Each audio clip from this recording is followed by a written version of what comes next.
What's up, guys? Welcome back to the Educated Barfly. My name is Leandro Demon Riva, and today we're doing a cocktail for Game of Thrones again. This one's called The Cocktail Has No Name, and it is named after that faceless man who's named Jaqen or Jaqen. It's spelled J-A-Q-E-N.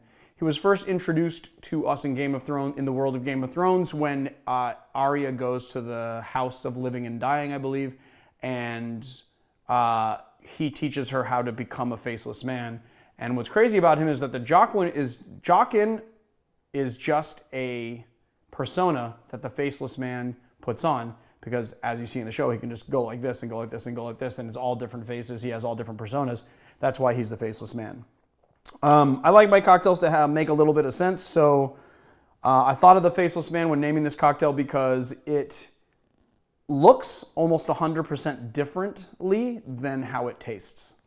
So let's get into it. So the first thing we're going to do, I've made the recipe call for 4 dashes of Campari, which means that you can put your Campari into a dasher bottle and do that way. Today I'm just going to estimate it. You know, I've been kind of making this cocktail with like estimated 4 dashes. You don't want a lot of Campari in this drink because Campari is very strong and it will dominate the flavor profile of this drink if you put too much in there, and you don't want that to happen. So the next thing we're going to do is use Cocchi Americano.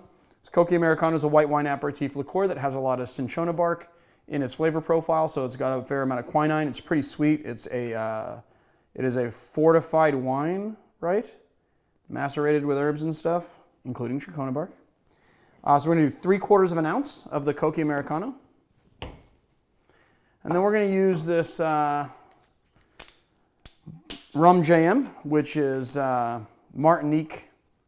I actually got into a little bit of trouble the other time I used it. So this is rum agricole, which is made from fresh sugarcane juice, and it has a very grassy flavor to it. So it is 80 proof. It is the Rum JM Blanc. We are doing 1 ounce. And then we're going to add 1 ounce of Rittenhouse rye, which is 100 proof rye. And that's it. Then what we're going to do is add our ice and stir it down to temperature. And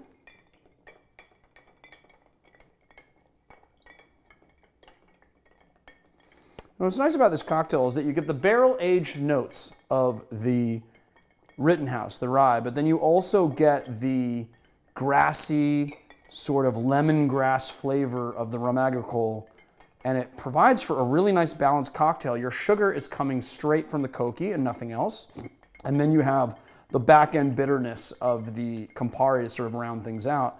But what's nice is that this drink just,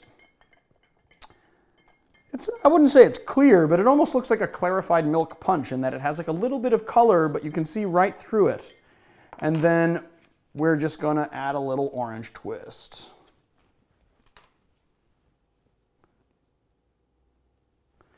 And you're going to get those nice, bright, sort of citrus notes. Let's take a sip.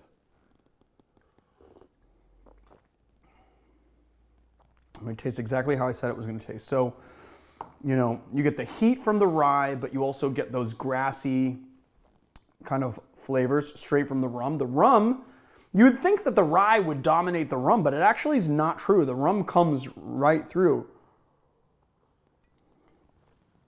You get that nice back-end bitterness from the Campari. The sweet is really balanced from the other flavors, and you get those barrel-aged notes. So there you have it, my friends. The cocktail has no name. So if you like our channel, which is kind of a clunky little segue that I just did there, but if you like our channel, please hit like and subscribe.